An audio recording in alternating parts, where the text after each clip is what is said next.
Marbil Hu. Grabe Iba. Marbil Hu daw po, sabi mga kababayan. Sino ba nagsabi? Ang sabi po, no, ni Senator Amy Duterte. Amy Duterte. Amy Marcos, mga kababayan. Ito, hindi ko na isama doon sa ating slide. Babasahin ko na lang po sa inyo.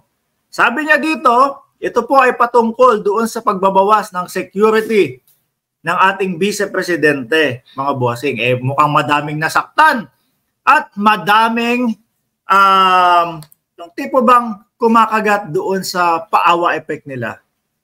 Biruin nyo mga kababayan, 433 po ang security ng vice-presidente. Binawasan lang ng 75. Ay, nag-atungalan na po. Umaatungal na si Bato de la Rosa, si Baste, o kasama din po dyan si Manang Amy Duterte o Amy Marcos, mga kababayan. Pero mo, bawasan mo yung 433 ng 75. Ilan pa din ho yun? Higit 300 pa din yun. At meron, alam niyo, meron pa tayong special mention dito sa mga umaatungal, si Robin Padilla. Nako, mamaya pag narinig nyo po, mga kababayan, yung kanyang sinabi, sasabihin nyo, ibang klase talaga si Binoy. Ibang klase talaga si Binoy mag-suggest. Eto, ang sabi ni Senator Amy Duterte o Amy Marcos, VP Sara Duterte should have her security detail back ASAP. Ibalik daw po yung 75 na nawala. Sabi naman ho ng taong bayan, naku, sobra-sobra na naman yan. Hayaan na natin yung ibang kapulisan makapaglingkod sa taong bayan. Although, ang paglilingkod naman po nila kapag ka na kay Inday Sara Duterte para sa taong bayan. Kaya lang, ang sinasabi ng mamamayang Pilipino, sobra-sobra. Masyadong madami. Dapat bawasan yung 300, sakto na din yun. Sakto, sobra pa din yun At eto ayan. Nandiyan sabi ni Mike Abe, kagaya nung sabi ni Mike Abe, nakikita nyo ho ba yan? Nakikita nyo ho ba yan? Yaan ho ay si Senator Amy Marcos. Ang sabi niya dito, at sino naman niya Romel Marbil? Daho! Si Marbil. Ang PNP chief po natin, mga kababayan. Yan po, si General Romel Marbil, na ang tawag po ng ating vice-presidente ay Romel lang. No? Kahit papaano, kahit siyempre mataas ang posisyon ng vice-presidente. Sana man lang kapag kasumulat at ihinayag at ipinakita sa taong bayan, nandoon pa din ho ang paggalang. No? Ang nakita ko doon sa sulat na yon, medyo masyadong nagngit-ngit. Medyo masyadong nasaktan ang vice-presidente kaya sumulat, yung kumbaga parang personal na sulat na yun Romel! Ako ang magsasabi kung ano ang seguridad ng aking pamilya. Ayan. At sino naman niya Romel Marbil na yan? Hindi ko nga yan kilala Ganun po ba yun, mga kababayan? Hindi po yata dapat ganun, mga bossing. Kapag hindi kilala, huwag mo pakinggan yan. No? Ibalik ang security ni Inday Sara Duterte. Hindi ko kilala yan. Ang mamamayang Pilipino, kilala yan. Bilang PNP chief. Di ba, Shiro Kansaki? Ang mamamayang Pilipino, kilala yan. Si Romel Marbil. Bilang PNP chief po, mga kababayan. Tuloy natin, ha? First, she is the second highest elected official in the country who safely must never be compromised. Second, she is a Duterte who like her father. Nako, yun nga yung nakita natin na si VP Sara. Matapang yan. Kung matandaan nyo po, binanata, no? Sinapok ng ganun.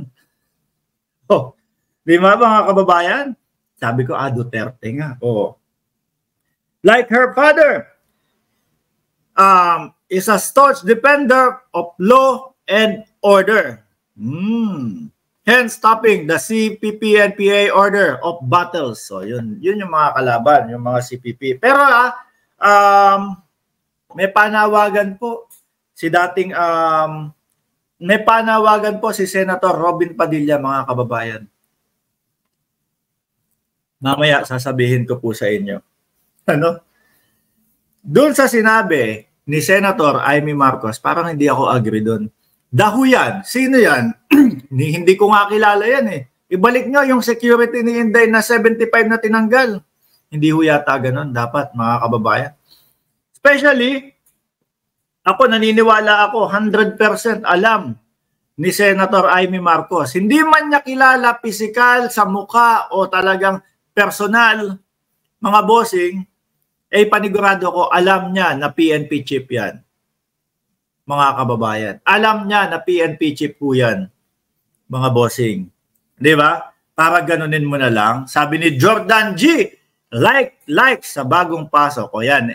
I-like nyo lang po itong ating video at i-komento nyo dyan kung pang ilan yung like nyo para ma-shoutout ko naman po kayo. Kayo po ba, agree kayo doon, mga kababayan, na porkit hindi kakilala ni Senator Amy Marcos, wag sundin yan. Ganun po kasi ang pagkakaintindi ko doon sa sinabi niya. Ganun ho kasi ang pagkakaintindi ko doon sa mga pahayag niya, mga bossing. Daho ba yan? No? Daho yan. Sino yan? O, bakit tinanggalan ng 75 yung 433 na security ni Inday Sara Duterte? O, ibalik yan. Sabi ni Salvaje Vision, like 135. Ayan. Noel, shoutout sa iyo. Anyway, mga kababayan, dumako naman po tayo. No? Doon sa pangalawang topic natin, grabe. Sabi ng mga DDS, ibang klase talaga, mga bossing. Kapag may nangyari kay Inday Sara Duterte, ang pangunahing suspect daw po, mga kababayan, sabi ng mga DDS o yung mga OTAP supporters. Kapag may nangyari kay Inday Sara Duterte, ang pangunahin daw pong suspect, mga bossing, ay si Romel Marbil. No? Na ating PNP chief, mga kababayan. Diyos ko po, Lord, sabi ko, ano nangyari? Yung tao naman, nung nagbawas ng seguridad o ng security ng ating vice-presidente, ako 100% alam ko naman, no, na yung 300 plus na matitira, kaya pa ding protektahan ang ating vice-presidente, mga kababayan. Kaya sabi ko, ano yung pinag-iisip nitong mga OTAP supporters na ito? Ibig sabihin,